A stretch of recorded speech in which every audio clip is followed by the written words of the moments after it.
സംസ്ഥാനത്ത് ക്ഷേമ പെൻഷൻ തുക കുടിശ്ശികയുള്ളവരും തുക ലഭിച്ചുകൊണ്ടിരിക്കുന്ന 62 ലക്ഷത്തോളം വരുന്ന ആളുകളും ശ്രദ്ധിക്കുക. ഇനി മുതൽ കർശന പരിശോധനകൾക്ക് ശേഷം ഏറ്റവും പുതിയ വിതരണ ലിസ്റ്റിന്റെ അടിസ്ഥാനത്തിലാവും പെൻഷൻ തുക നിങ്ങളിലേക്ക് എത്തിച്ചേരുക. വിവിധ തലങ്ങളിലുള്ള പരിശോധനകൾ ആരംഭിക്കാൻ ധനവകുപ്പ് തീരുമാനിച്ചു.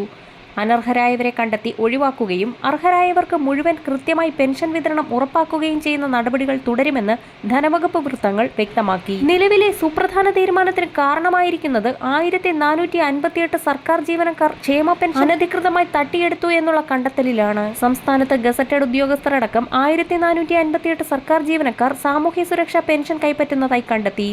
ധനവകുപ്പ് നിർദ്ദേശപ്രകാരം ഇൻഫർമേഷൻ കേരള മിഷൻ നടത്തിയ പരിശോധനയിലാണ് തട്ടിപ്പ് കണ്ടെത്തിയിരിക്കുന്നത്. കോളേജ് അസിസ്റ്റന്റ് പ്രൊഫസർമാർ, ഹയർ സെക്കൻഡറി അധ്യാപകർ ഉൾപ്പെടെ ക്ഷേമ പെൻഷൻ വാങ്ങുന്നുണ്ട്. അനധികൃതമായി കൈപ്പറ്റിയ പെൻഷൻ തുക പലിശയടക്കം തിരിച്ചുപിടിക്കാൻ ധനവകുപ്പ് നിർദ്ദേശം നൽകി. കുറ്റക്കാർക്കെതിരെ കർശന അച്ചടക്ക നടപടി സ്വീകരിക്കാൻ ധനമന്ത്രി കെ.എൻ. ബാലഗോപാൽ നിർദ്ദേശിച്ചു.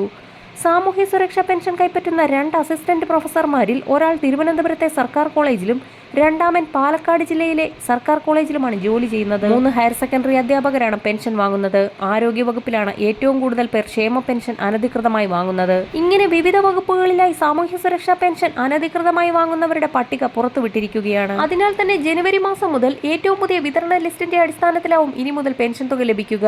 നിലവിലെ പെൻഷൻ പട്ടികയിൽ നിന്നും വിവിധ തലങ്ങളിലെ പരിശോധനകൾക്ക് ശേഷം അനർഹരെന്ന് കണ്ടെത്തുന്നവരെ പൂർണ്ണമായും ഒഴിവാക്കും. ഇത്തരത്തിൽ അനർഹർ ഒഴിവാകുന്നത് കുടിശ്ശിക പെൻഷൻ തുക സുഗമമായി വിതരണം ചെയ്യുന്നതിനും ഇതോടൊപ്പം തന്നെ പെൻഷൻ തുകയിൽ വർധനവ് വരുത്തുന്നതിനും സർക്കാരിന് സഹായകമായി തീരും.